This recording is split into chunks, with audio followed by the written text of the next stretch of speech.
அதாவது காலங்கள் மாறிட்டே இருக்குங்க. அதுக்கேற்ற மாதிரி நம்மளை சுற்றி இருக்கிற எல்லாமே மாறுது. அதே மாதிரி தான் நம்ம இருக்கக்கூடிய வீடும். 10 வருஷத்துக்கு முன்னாடி இருந்த மெட்டீரியல்ஸ், கன்ஸ்ட்ரக்ஷன் மெத்தடாலஜி எல்லாமே அப்கிரேட் ஆகிட்டே வருது. ஸோ அதுக்கேற்ற மாதிரி நாங்கள் எங்களையும் அப்கிரேட் பண்ண வேண்டிய சூழ்நிலைகள் எல்லா இடத்துலையுமே இருக்குது. ஸோ நாங்கள் ஒவ்வொரு தடவையும் ஃபேஸ் பண்ணக்கூடிய சேலஞ்ச் என்னென்னா அப்கிரேடேஷன்.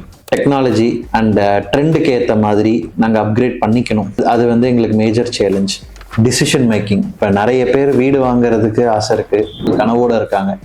பட் ஆனால் அந்த ஃபஸ்ட்டு ஸ்டெப் எடுத்து வைக்கிறதுக்கு நிறைய யோசனைகள் இருக்குது. அந்த ஃபஸ்ட்டு ஸ்டெப் எடுத்து வைக்கிற யோசனைகள் அவங்கள அந்த விஷயத்தை அச்சீவ் பண்ண முடியாமல் ரொம்ப ஸ்ட்ரகிள் பண்ணுறாங்க. ஸோ அந்த மாதிரி தான் லைஃப்பில் மிகப்பெரிய விஷயமான ஒரு வீடு வாங்கணும் அப்படிங்கிற கனவை அவங்க ஃபஸ்ட்டு ஸ்டெப் எடுத்து வைக்கிறதுக்கு நாங்கள் ஹெல்ப் பண்ணுறோம். அந்த ஃபஸ்ட் ஸ்டெப் நீங்கள் எடுத்து வச்சா போதும், மிச்சம் இருக்கிற எல்லா கனவையும் நிறைவேற்றி கொடுக்கறதுக்கு நாங்கள் தயாராக இருக்கோம்.